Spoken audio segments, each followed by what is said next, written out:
Vamos a hablar de SEO y de búsqueda de voz.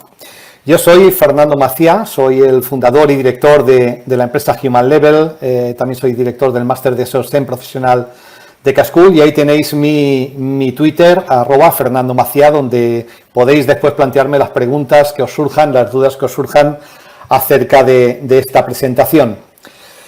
Soy el autor o coautor de hasta 11 libros y bueno, hoy quería compartir con vosotros una sorpresa porque justo 10 minutos antes de empezar la charla ha llegado por fin mi último libro que debido al coronavirus se había quedado atrapado en los almacenes de la editorial de Anaya Multimedia y no había podido ser distribuido, así que bueno, el libro es de verdad, frente a todas las dudas que se habían levantado, y va a empezar a distribuirse. Yo le he brindado incluso algún ejemplar a José por si quiere regalarlo a los asistentes al evento.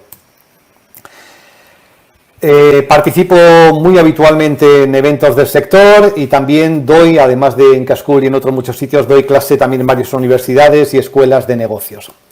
Pero bueno, venimos a hablar sobre las búsquedas de voz, ¿vale?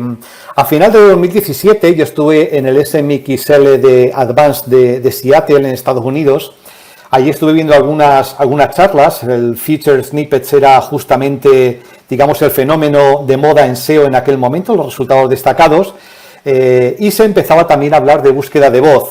Parecía que era algo que iba a aumentar y circulaban distintas estadísticas en donde quizá la más llamativa era esta que dice que el 50% de todas las búsquedas en 2020 pues serían de voz. Como os digo, esto era en 2017 y yo compartí en alguna presentación de aquella época, de 2018, compartí estas estadísticas y bueno, como todos sabéis, efectivamente estamos en 2020 y el 50% de las búsquedas las estamos haciendo ya a través de la interfaz de voz, ¿no?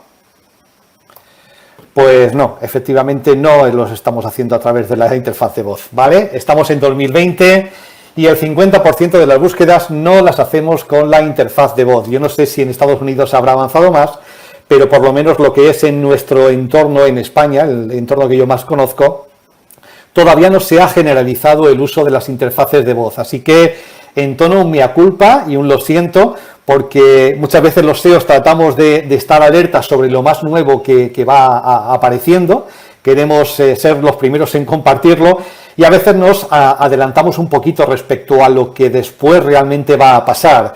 Muchas veces erramos en los pronósticos, tanto por avance como por retraso. Pero bueno, como hubo alguien también muy entendido que dijo que 640K sería suficiente para cualquier ordenador y eso tampoco fue así, pues la verdad es que me consolaré. El año pasado, Juan González, que es el responsable de marketing en Sistrix, es una de las herramientas más conocidas y más populares para evaluar la visibilidad en SEO, y además autor del prólogo de este libro que justamente hoy se empieza a distribuir, escribió un post en el blog de Sistrix en donde dice: si no has optimizado tu sitio web para las búsquedas por voz, no pasa nada, ¿vale? Juan se había tomado la molestia de hacer un seguimiento de dónde habían aparecido todas esas cifras tan optimistas que desde 2014 a 2017 preveían que se iba a generalizar muy rápidamente el uso de las interfaces de voz e incluso había hecho una encuesta en varios países europeos. Y lo que descubrió es que realmente eso no iba a ir tan rápido.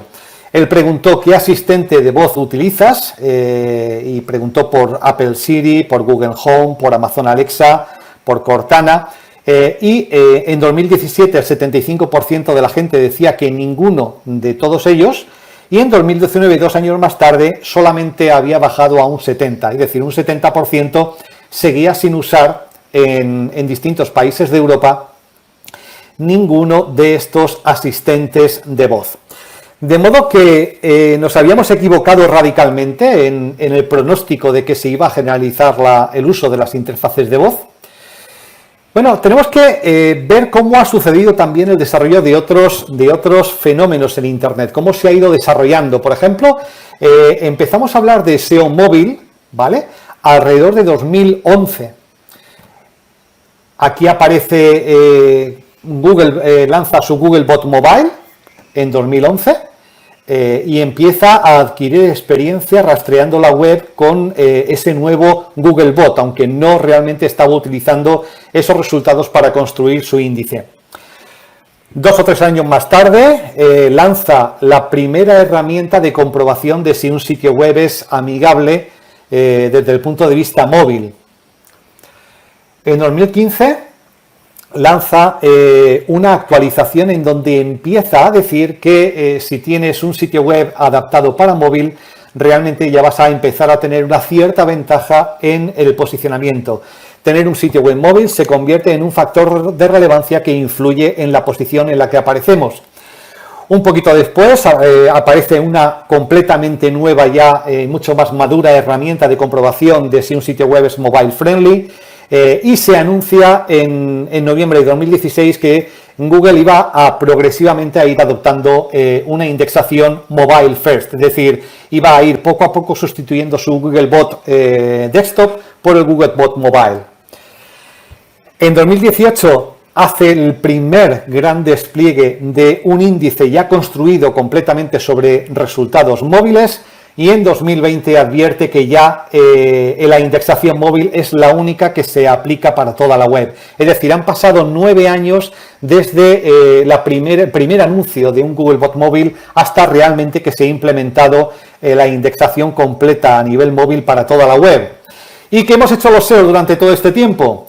Pues esto es 2013, tendencias de SEO para 2013, los dispositivos móviles. Tendencia SEO para 2014, la búsqueda móvil seguirá aumentando. Tendencia SEO para 2015, el tráfico móvil se impondrá por encima del ordenador. Tendencia SEO 2016, la optimización móvil será cada vez más importante. 6 importantes tendencias SEO en 2017, optimización para SEO móvil. Tendencia SEO para 2018, da al móvil la importancia que se merece. Las 7 tendencias SEO para 2019, indexación móvil de la web. Y 2020, aún más adaptación al local más móvil, ¿vale? Así que, bueno, decíamos, el móvil va a venir, este año va a ser el año del móvil, este año va a ser el año del móvil, y nunca fue hasta que realmente el año del móvil ya pasó. Realmente estamos en una web que es totalmente móvil. ¿Y qué ha pasado con la búsqueda de voz?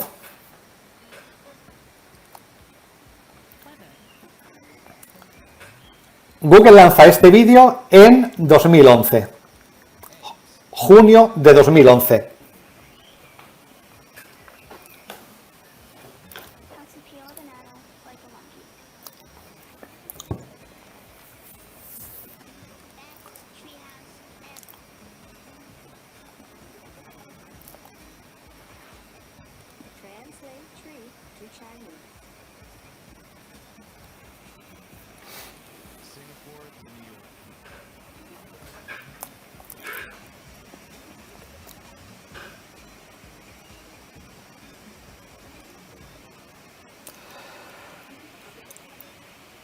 Así que búsqueda de voz la hemos tenido desde el año 2011, pero sigue siendo una promesa hasta cierto punto incumplida desde al menos ese año, ¿vale? Empieza incluso unos años antes en Google Labs, pero ya en 2011 se lanza a través de ese vídeo de una forma generalizada. Y algunas, igual que por ejemplo la implementación móvil necesitó en primer lugar que Google lanzara un Googlebot móvil que probase cómo se construía ese índice y cómo se comparaba en cuanto a evaluación de factores de relevancia respecto al índice construido a lo largo de la experiencia acumulada de tantos años con el Googlebot Desktop, etcétera. Hacía falta algunas evoluciones tecnológicas para que la búsqueda de voz se convirtiera en una realidad. Una de las primeras fue la evolución de Hummingbird, donde Google realmente empieza a transitar el camino que lo va a convertir progresivamente en un buscador semántico. 2 años más tarde aparece el anuncio de RankBrain, en donde se incorpora la inteligencia artificial dentro de la evaluación de factores de relevancia de Google. En 2016 se apunta a la posibilidad de que Google empiece a reportar las búsquedas de voz y los resultados, los clics, las impresiones en Google Search Console, pero no se da ninguna fecha.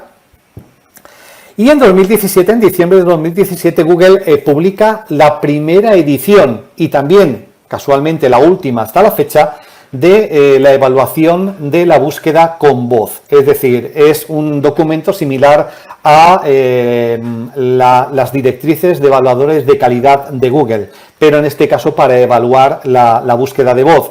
¿En qué medida un artilugio como Google Home es capaz de entender la intención de búsqueda de un usuario cuando lo expresa en lenguaje natural, y en qué medida el usuario a su vez es capaz de entender o de aprovechar el resultado que ese artilugio le brinda? En 2018 se lanzan además las posibilidades de empezar a integrar con el asistente de Google sitios web de recetas, sitios web, por ejemplo, con preguntas frecuentes o con paso a paso, con tutoriales que implementan, por ejemplo, marcado de datos estructurados, fact page o how to, pero todo esto de alguna manera se enfría con un tuit de 2019 de John Mueller, en donde viene a decir que, perdón, se me fue atrás, donde viene a decir que no es hoy por hoy una prioridad el seguir desarrollando un análisis de las búsquedas por voz y de implementarlo en Google Search Console. Bien, así que a lo largo de todo este tiempo lo que hemos visto es cómo Google ha ido, en primer lugar, desarrollando las herramientas necesarias para entender el lenguaje natural. La búsqueda por voz no va a poder ser útil si no se desarrolla el lenguaje, la comprensión del lenguaje natural. Google ha ido avanzando y podemos ver, por ejemplo, a través de la publicación de la API, donde podemos hacer pruebas para ver cómo Google es capaz de analizar un texto que podemos introducir aquí. Y vemos que Google es capaz de identificar entidades, Fernando Maciá, identificar un libro, identificar, en este caso Falla, atribuye que sea una persona a Naya Multimedia en lugar de una empresa. Luego vemos que todavía hay un camino por recorrer. Google también ha avanzado en el análisis sintáctico de las oraciones, y vemos aquí que hace un análisis un poquito como lo hacíamos cuando éramos niños en el colegio, para entender y pasar de ser un buscador que detecta ocurrencias y repeticiones de keywords en un texto a ser un buscador que entiende el sentido, que entiende las entidades y que entiende la relación entre esas entidades dentro de un texto. Es pasar del procesamiento del lenguaje natural a la comprensión del lenguaje natural, al Natural Language Understanding. Y esto es el fundamento que es absolutamente necesario para que la búsqueda de voz funcione. De otra manera, sería imposible que un aparato como Google Home o como Cortana o como Siri nos pueda entender. Hummingbird hace la búsqueda semántica y empieza a entender la relación que hay entre las búsquedas que planteamos los usuarios. Gracias a Hummingbird pasan cosas como esta. ¿Cuál es el mejor aeropuerto para viajar a Roma?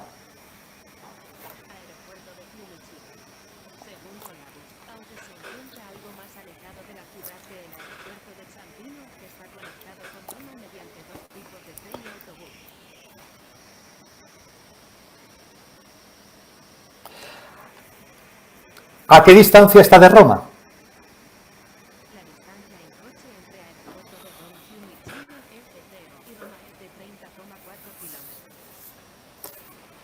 Como veis, en la segunda búsqueda yo ya no he repetido el aeropuerto ni Fiumicino. He dicho simplemente a qué distancia está de Roma.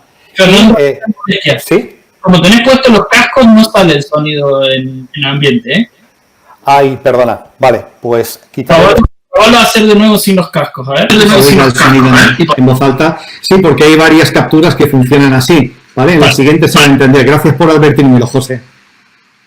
Perfecto, pruébalo de nuevo.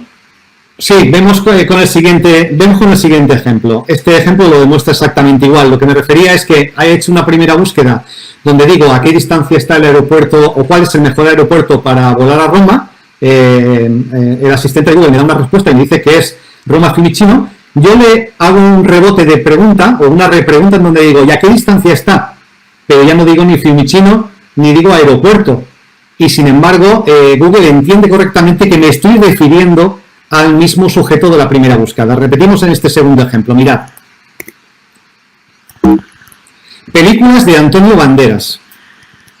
Antonio Banderas ha participado en películas como Dolor y Gloria, Desperado y otros 57. ¿Y cuántos años tiene? Tiene 59 años. Como veis, no tengo que repetir de nuevo el sujeto de la búsqueda, es decir, la búsqueda se vuelve semántica y Google es capaz de establecer la identidad del sujeto de la búsqueda de la primera hacia la segunda, con lo cual es un paso, digamos, muy claro. Pero como os decía, John Mueller en 2019 publica este tweet y dice, realmente no tiene tanta importancia la introducción de la búsqueda por voz, esencialmente una forma distinta de introducir las búsquedas de una forma distinta, y si fuera mi decisión, preferiría enfocarme en otras cosas primero. It's worth considering that there are multiple ways to do a so-called voice search. The way I most frequently use is essentially to use voice as a special kind of keyboard for a text search field. In that case, when I'm doing a so-called voice query, it's actually just a normal web search that I enter with the voice keyboard. These queries are already logged in Search Console, in the same way as all other queries are logged, just like you'd see queries that are entered by swiping on a mobile keyboard. It's slightly different when you use Google Assistant to ask a question that's answered through a snippet of text from the page. In cases like this, we'll send a URL of the page to the user's mobile phone to make it easier for users to go to those pages. Así que realmente vemos que hay como dos formas distintas de introducir las búsquedas de voz. Y aquí la primera cuestión que debemos plantearnos es, ¿de verdad estamos usando Google Home para buscar? Porque Google Home lo que en realidad es una interfaz que recibe tanto comandos como búsquedas. Comandos donde, por ejemplo, le podemos decir, oye, Google Home, dame los titulares de As, o añade el producto a la lista de la compra. Pero esto no se resuelve con un aspecto SEO, se resuelve a través del desarrollo de skills y de la integración de esos skills, de esas habilidades o capacidades con el asistente de Google. También le podemos decir, pon así en Spotify, atenúa las luces, y lo que estamos haciendo aquí es simplemente usar Google Home como una interfaz para comunicarnos con nuestros sistemas domóticos. También podemos usarlo como una interfaz para comunicar con el sistema Android. Llama a mi amigo Ángel, envía un mensaje a Pilar. Pero de nuevo, no hay nada en SEO que tenga que ver con el cumplimiento de esos comandos. Empieza a haber algo en SEO en las búsquedas. Cuando, por ejemplo, usamos el asistente de Google en un teléfono y le decimos, indícame cómo llego a Enso Sushi, llévame al Museo del Prado, o le decimos cotización del dólar o qué tiempo hace, pero en este caso es Google directamente quien, extrae ese dato de algún sitio web y me lo da en voz alta. Y también podemos plantear búsquedas directas, qué es un campo semántico, cuál es el mejor vino tinto, y realmente solo en este caso, solo estas últimas búsquedas serían las que realmente tendrían un aprovechamiento SEO. Así que en primer lugar deberíamos plantearnos, ¿usamos realmente Google Home para buscar? Y realmente ha penetrado tanto los altavoces inteligentes en nuestros hogares. Por ejemplo, en Estados Unidos aparece que solamente el 20% tienen hoy en día altavoces inteligentes. En España, como veíamos en los datos que facilitaba Juan González, son incluso mucho menores. Así que tenemos asistentes que reciben búsquedas de voz. El resultado de esas búsquedas no se registra en Google Search Console, no podemos buscar ahí. Solo se usa en casa o en el trabajo donde lo tengamos instalado, y el resultado potencial puede ser el resultado de voz que se pronuncia en voz alta, un voice snippet, o también el envío de la URL al teléfono del usuario. Por otro lado, tenemos el uso por voz del buscador de Google. Podemos usar, la búsqueda de voz como un teclado de voz que tenemos ubicuo, siempre disponible en nuestro teléfono móvil. Estas búsquedas sí se registran en Google Search Console, impresiones, posición, clics, pero se registran igual que cualquier otra búsqueda. No hay ninguna forma de distinguir cuáles de esas búsquedas son búsquedas de voz. Y en algunos casos tenemos resultados de voz leídos en voz alta, y en otros casos tenemos resultados convencionales. Está claro que solamente nos acostumbraremos a usar los asistentes de voz si nos entienden bien. Y en este caso, solamente la mitad aproximadamente de la gente cree que en inglés Google Assistant o Cortana o Siri es capaz de entenderles correctamente, independientemente de las directrices, de las búsquedas de voz que ha ido publicando Google en los últimos años. También tenemos que tener en cuenta un poco el contexto. Una de las preguntas que se hacía en este estudio de 2019 de Eric Ench es: ¿nos sentimos molestos cuando escuchamos a otra persona usar comandos o búsquedas de voz en su teléfono en público? Y vemos que una parte sustancial de la gente, 22 más 24, en torno a 46%, se siente algo molesta. También podríamos pensar que nosotros mismos podríamos sentirnos de alguna manera molestos por la falta de privacidad de hacer una búsqueda con voz en lugar de hacer una búsqueda con teclado. Si preguntamos a la gente en qué situaciones preferiría usar más los comandos de voz o la búsqueda de voz respecto al tecleo a través de las manos, vemos que es cuando la gente tiene las manos ocupadas, cuando estamos conduciendo, cuando tenemos las manos sucias, cuando el teléfono está fuera de nuestro alcance o cuando es más rápido usar los comandos de voz que usar el teléfono de una forma convencional. También vemos que seguimos prefiriendo el navegador del móvil por encima de la búsqueda de voz, incluso cuando estamos en desplazamiento, cuando estamos usando un móvil, por muy cómoda que nos parezca hablar al terminal en lugar de teclear. ¿Quiere decir esto que no hay oportunidades que debiéramos empezar a sondear y a valorar y a aprovechar? Pues no, sí que hay oportunidades. Y estas oportunidades pasan por búsquedas informacionales, búsquedas con patrones interrogativos, búsquedas locales y con intención de visitar en persona, búsquedas que propician los resultados destacados, también oportunidades de preguntas frecuentes, de how-to y de recetas. En primer lugar, deberíamos analizar, por ejemplo, para encontrar esas búsquedas que tienen potencial de resultados de voz, nuestro Customer Journey. Las búsquedas informacionales, las búsquedas interrogativas que hacemos al inicio de cualquier proceso de decisión de compra, suele ser propicia para que Google presente un resultado destacado o responda con una búsqueda de voz. Cuánto de una lavadora versus secadora, cómo elegir la compra de la lavadora, qué ventajas tiene el motor Direct Drive. Estas serían las de todo el Customer Journey, búsquedas que sí que podrían tener un rendimiento como resultado de voz, tal como vemos aquí. ¿Cuánto dura una lavadora? 11,9 años. Según La Vanguardia, el promedio de la vida útil de la mayoría de disposiciones. ¿Vale? ¿Dónde podemos descubrir también otras oportunidades para estas búsquedas long tail? Pues en herramientas como en Answer the Public podemos introducir en primer lugar el idioma y el país, podemos introducir una palabra clave semilla y me va a entregar una variedad de búsquedas con distintas partículas interrogativas, qué, cómo, cuándo, cuánto, por qué, que yo voy a poder descargar en formato CSV y voy a poder aprovechar, voy a poder analizar en Excel, pasar para analizar potencial de búsqueda, que no me da directamente la herramienta, y ver para qué tipo de esas búsquedas, para cuáles de esas búsquedas me valdría la pena desarrollar contenido. También con herramientas como Keyword Tool puedo analizar en la pestaña de preguntas frecuentes que suele plantear el público, y en este caso sí que tengo la posibilidad de ordenar por el volumen de búsquedas en relación a una palabra clave de inicio. Por ejemplo, cómo se ve cuando se tiene miopía, cómo se cura, cómo se corrige, es hereditaria, cómo se mide. Todas estas son búsquedas que formarían parte del Customer Journey de un potencial cliente que se quiera operar de miopía y me dan la posibilidad de generar el contenido, ser el resultado de voz para esta búsqueda y tener la posibilidad de captarlo.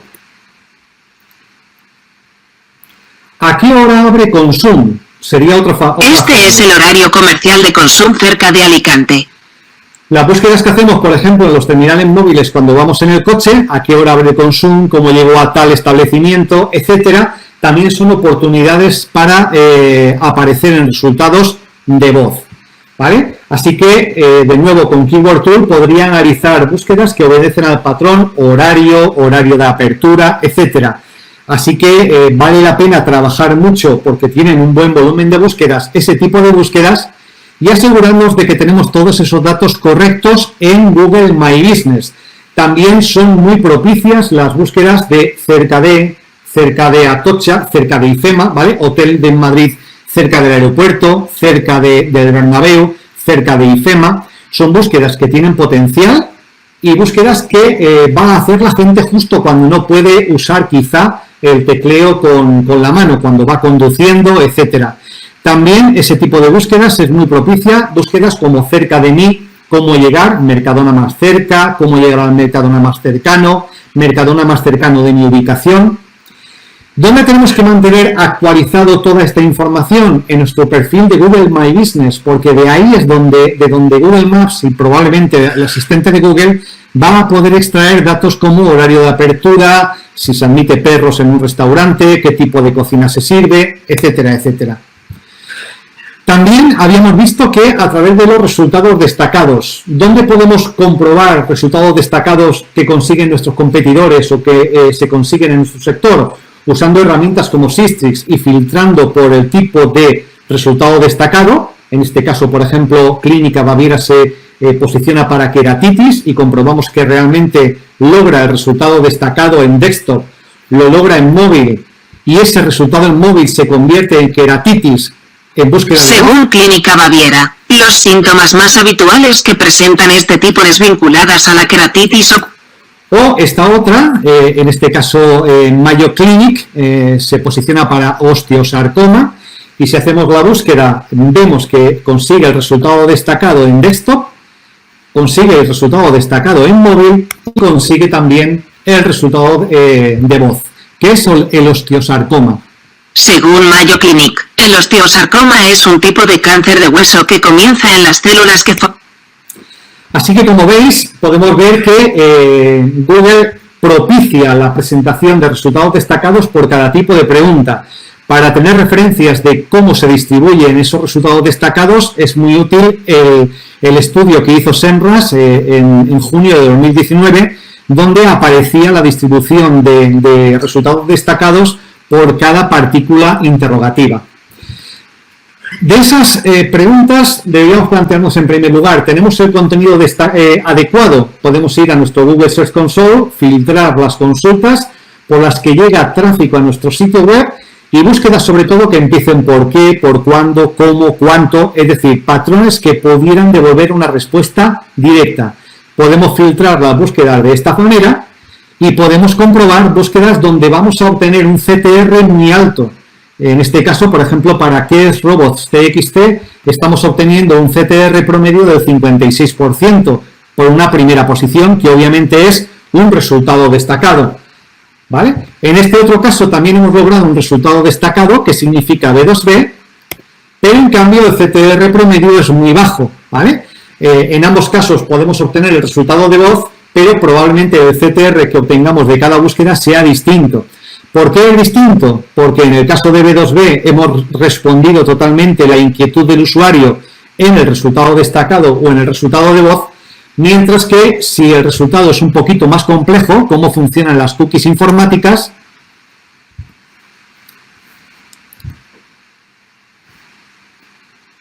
Según Human Level, una cookie o galleta informática es un pequeño archivo con información que se almacena en el navegador del usuario cuando... Ves que no aparece totalmente completo el texto y eso lo que provoca es que el usuario quiera hacer clic para completar la información. En este caso conseguimos un CTR del 58% a través de ese resultado destacado.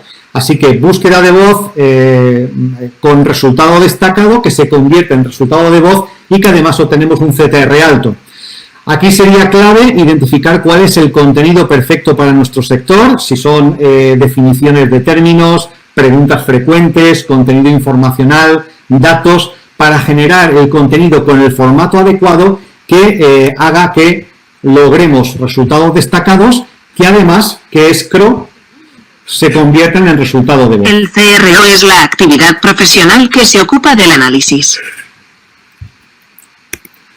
¿Vale? Así que, bueno, aquí tendríamos una tabla resumen del contenido perfecto para lograr resultados destacados y específicamente los de texto se podrían convertir además en resultados de voz.